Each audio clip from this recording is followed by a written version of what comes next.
ఇల వైకుంఠం ఆ తిరుమల శ్రీవారి వైకుంఠ ద్వార దర్శనానికి టీటీడీ పకడ్బందీగా ఏర్పాట్లు చేస్తోంది. ఈసారి సామాన్య భక్తులకు ప్రాధాన్యతనిస్తూ ఎలాంటి ఇబ్బందులు లేకుండా చర్యలు తీసుకుంటోంది. ఇంతకీ వైకుంఠ ద్వార దర్శనం ఈసారి ఎన్ని రోజులు కల్పిస్తున్నారు, దర్శన టికెట్లు ఎలా ఇస్తారు, ఆ కంప్లీట్ డీటెయిల్స్ చూద్దాం. తిరుమల శ్రీవారి వైకుంఠ ద్వార దర్శనాల్లో సామాన్య భక్తులకే పెద్దపీట వేసింది టీటీడీ. డిసెంబర్ 30 నుంచి 10 రోజుల పాటు వైకుంఠ ద్వార దర్శనాలు కల్పించనున్నట్లు టీటీడీ ప్రకటించింది. మొదటి 3 రోజులు సర్వదర్శనాలకు అనుమతి ఉండదు. మిగిలిన 7 రోజులు సాధారణ భక్తులకే పూర్తి స్థాయిలో దర్శనం ఉంటుంది. జనవరి 2 నుంచి 8 వరకు పరిమిత సంఖ్యలో టోకెన్ దర్శనాలుంటాయి. అంటే 300 రూపాయల టికెట్లు 15,000, శ్రీవాణి దర్శన టికెట్లు 1000 కేటాయించినట్టు టీటీడీ ప్రకటించింది.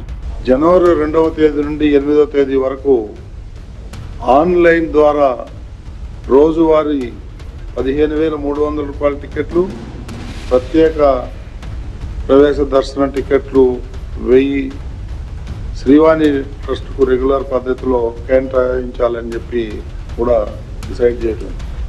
సీఎం చంద్రబాబు ఆదేశాల మేరకు సామాన్య భక్తులకు ప్రాధాన్యత ఇస్తూ టీటీడీ ఏర్పాట్లు చేస్తోంది. 10 రోజుల్లో 182 గంటల పాటు వైకుంఠ ద్వార దర్శన తలుపులు తెరిచే ఉంటాయి. అందులో 164 గంటలు సామాన్య భక్తులకే కేటాయిస్తామని టీటీడీ తెలిపింది. ఆ 10 రోజులు కలిసి మొత్తం 182 గంటలు ఈ దర్శన సమయం ఉంటుంది.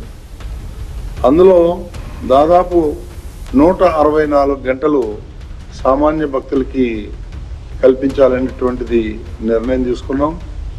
అది సామాన్య భక్తులకి ఎంతో మేలు జరుగుతుందనేటువంటి ఉద్దేశంతో ఈ నిర్ణయం తీసుకోవడం జరిగింది. దర్శనాల కోసం నవంబర్ 27 నుంచి డిసెంబర్ 1 వరకు ఆన్లైన్లో రిజిస్ట్రేషన్ చేసుకునే అవకాశం ఉంటుంది. డిసెంబర్ 2వ తేదీన డిప్ ద్వారా భక్తులకు దర్శన టోకెన్లు కేటాయిస్తారు.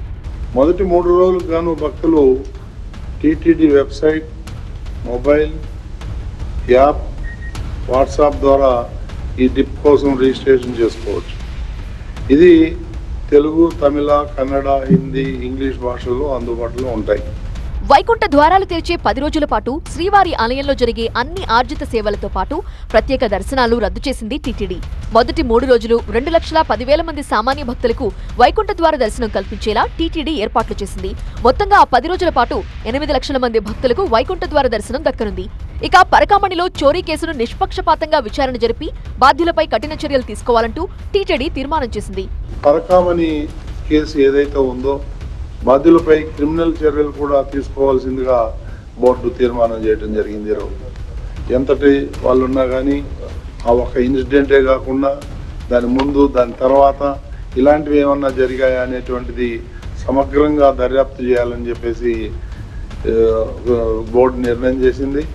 మరోవైపు నవంబర్ 27న అమరావతిలో శ్రీవారి ఆలయం 2వ ప్రాకారం నిర్మాణానికి సీఎం చంద్రబాబు శంకుస్థాపన చేస్తారని టీటీడీ ప్రకటించింది.